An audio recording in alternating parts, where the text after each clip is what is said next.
In the previous episode, I provided a part of Mill's argument for his right to freedom of speech. Mill argued that a rule prohibiting actions that inhibit people from expressing their beliefs or ideas would benefit society, even if the ideas that are to be prohibited are false. We benefit from a society that has a level of understanding of important truths that only a confrontation with arguments against that position can provide, in which people aren't afraid to follow arguments wherever they lead without fear of what might happen if those arguments lead to places that society doesn't want to go. Not only do people have a moral permission to raise objections to and challenge our favorite views, we actually have an obligation to listen, particularly when people are raising objections to acts that affect the lives and happiness of others. There's a slogan that roughly describes this position. It says, "The only legitimate response to bad words is good words." Threats to harm those who utter bad words are prohibited. We also noted that Mill was a utilitarian. What gives a rule its moral force is that it works for the benefit of society. But what happens if there are situations in which good words don't work? Good words would perhaps be effective if people calmly and rationally weighed the evidence and reached conclusions based on that evidence, but people don't always do this. It's problematic if the only thing we're allowed to use in response to bad words is something that doesn't work. To keep this discussion focused, I want to stay inside of the utilitarian framework. This means that effectiveness matters. Utilitarianism is focused heavily on the question of whether a particular tool works.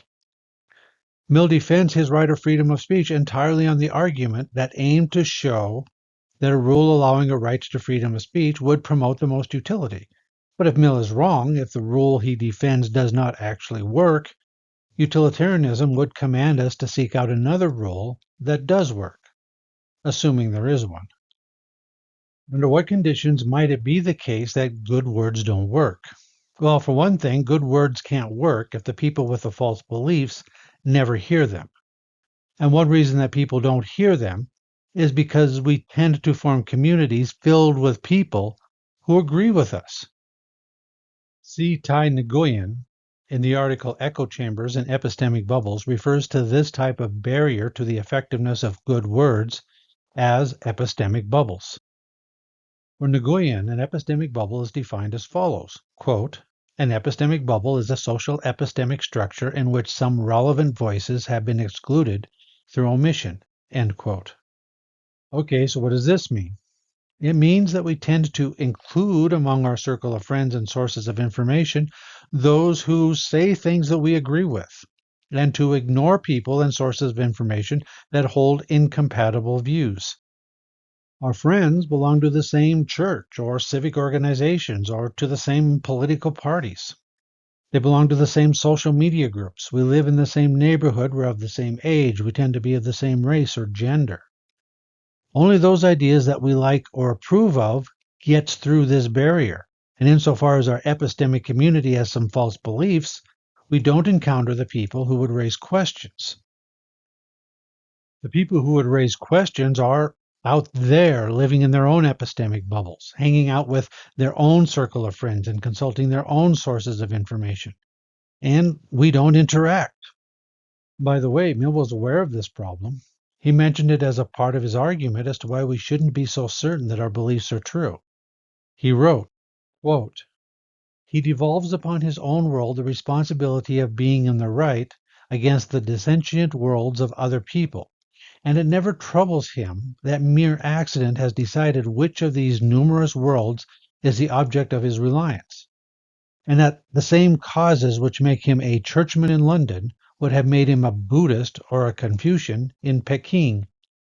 Now, one important fact about epistemic bubbles is that they form naturally and unintentionally. It's a side effect of the fact that we like to be around the people who agree with us and tend not to spend much time among those who disagree with us. The fact that our likes cause us to do things that form epistemic bubbles is no more malicious than the fact that liking to eat makes one overweight.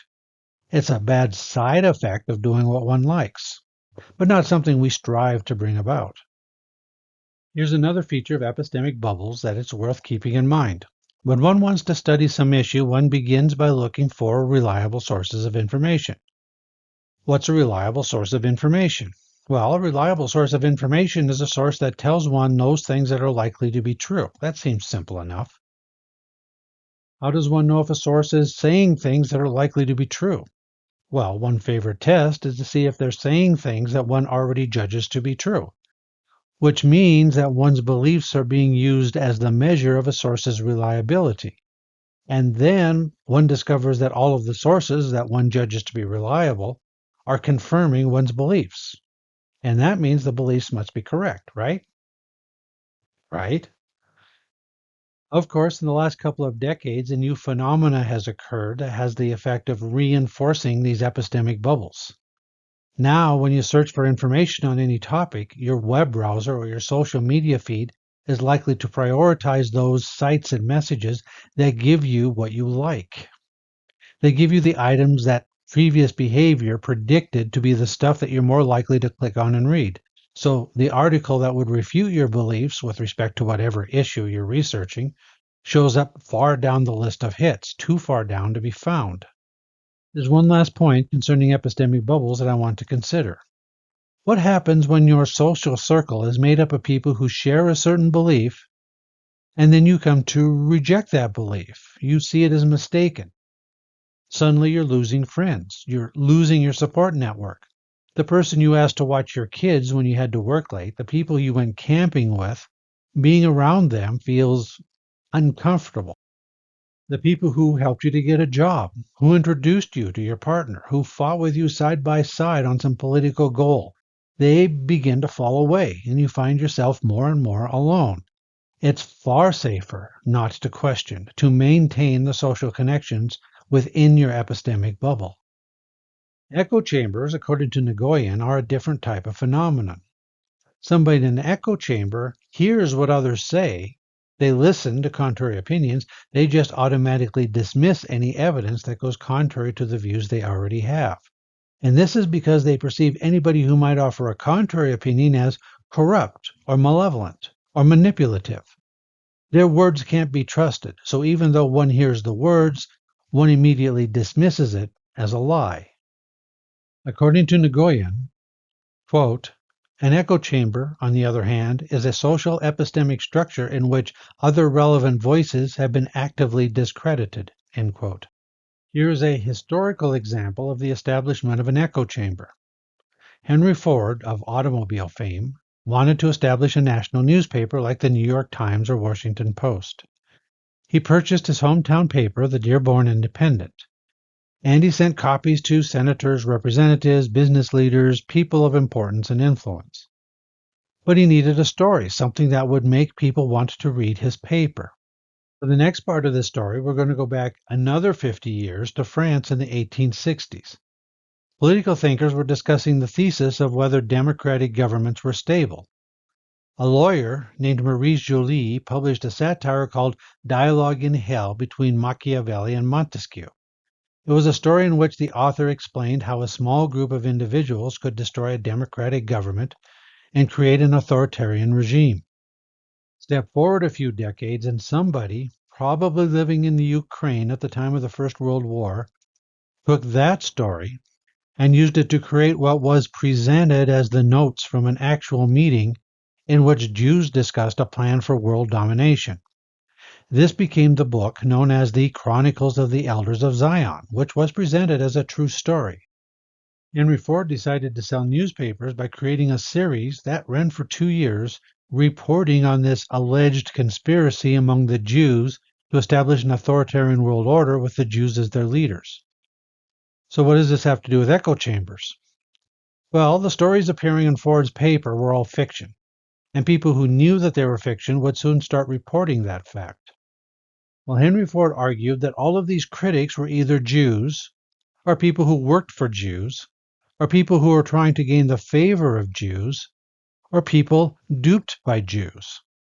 It all amounted to the same thing, the idea that none of the information that criticized the reporting in the Independent could be trusted. Remember, an echo chamber creates a barrier of distrust between believers inside the chamber and critics outside the chamber. Adolf Hitler and his propaganda minister, Joseph Goebbels, used the same technique.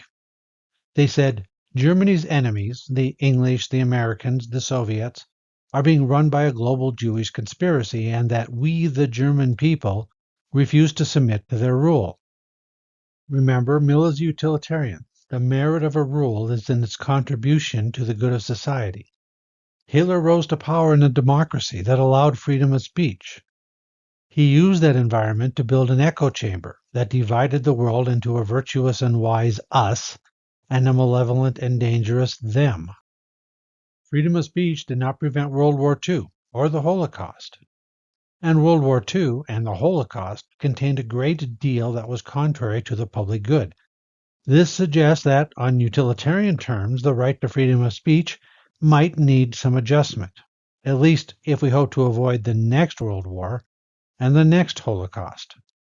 So to recap the argument, we have the free speech slogan that says that the only legitimate response to bad words is good words. Now we have evidence that in important areas, good words have no effect. They're impotent. Because of epistemic bubbles, good words don't reach the attention of those who need them. Words that can't be heard can't have an effect. Echo chambers create a barrier of distrust between people inside of the echo chamber and those outside providing conflicting information. So, even if the Justice Department puts out an indictment with 44 pages of evidence of a crime, even though climate researchers have mountains of data supporting a consensus on greenhouse gas emissions producing climate change, and even though vaccines are proved safe, the occupants of the echo chamber simply dismissed this evidence as the fabrications of a malevolent them who can't be trusted. Since the effect is to produce significant harms, this suggests that adjustments may be needed to the right to freedom of speech to deal with these, inefficiencies. In this video, I haven't considered any suggestions for dealing with these problems. Perhaps there's nothing we can do. Perhaps Mill's rules remain the best option. That question will need to wait for future videos.